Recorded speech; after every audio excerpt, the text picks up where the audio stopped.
Kisah pemuda kaya, anak pemilik 73 perusahaan, yang menjadi cleaning service. Dalam versi novel, bagian 9, Kaori pun datang di tempat Kenshin berada. Lalu, ia melihat suasana yang ada. Terlihat agak ramai. Pandangannya segera tertuju pada seseorang yang membawa peralatan kebersihan. Lagi mengambil serpihan kotoran yang berserakan di tengah jalan, di depan ruang-ruang kantor. Dilihat pula oleh para karyawan, serta menjadi tontonan. Kaori yang memperhatikan, ia pun merasa kasihan akan pria itu. Si Mary sendiri, terlihat pula, masih berdiri di antara mereka. Di tengah kondisi itu, Kaori mulai berjalan perlahan, mendekat ke tempat tersebut. Jadinya, secara jelas, ia menyaksikan jika seorang lelaki yang lagi bersih-bersih itu ternyata benar yang ada di berita WhatsApp yang disebar temannya. Bertemu dengannya pula di waktu pagi tadi. Kaori melihatnya. Bersamaan pula terdengar suara dari seorang karyawan lelaki yang bernama Warsa, bawahannya si Mary. Ia bicara dengan kata yang tidak bersahabat sekali. Si Warsa itu berucap ke Kenshin, "Kerja pertama kok kayak gini, gimana ini ke depannya? Cara kerja lu aja gitu, kok bisa masuk di perusahaan besar ini? Jangan-jangan kamu ada yang masukin kerja di sini ya?"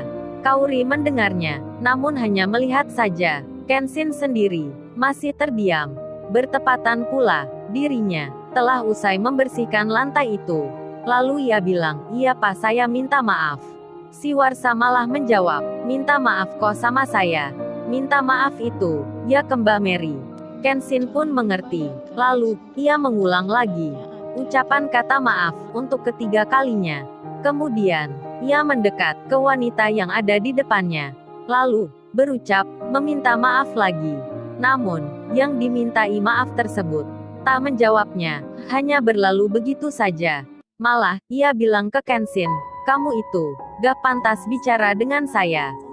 Si Mary kemudian berkata dengan bawahannya, "Hei Warsa, urus dia, beri surat peringatan kerja."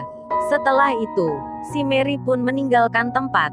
Ternyata, dia itu memang sudah terkenal di perusahaan ini sebagai wanita yang arogan, wanita yang mudah marah, karena ayahnya adalah pemilik saham terbesar di perusahaan itu.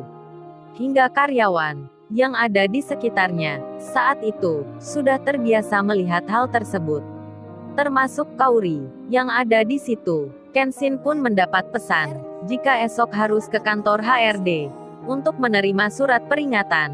Setelah itu, ia melanjutkan lagi jalannya, membuang sampah di tempat yang disarankan oleh Yuan. Di tengah jalannya tersebut, ia melihat dan melewati para pegawai yang masih memperhatikan dirinya. Beberapa langkah pun terlewati. Kenshin telah sampai pada pintu yang terakhir. Terlihat di sampingnya ada seorang wanita yang nampaknya dia itu yang dimaksud Iwan beberapa jam yang lalu.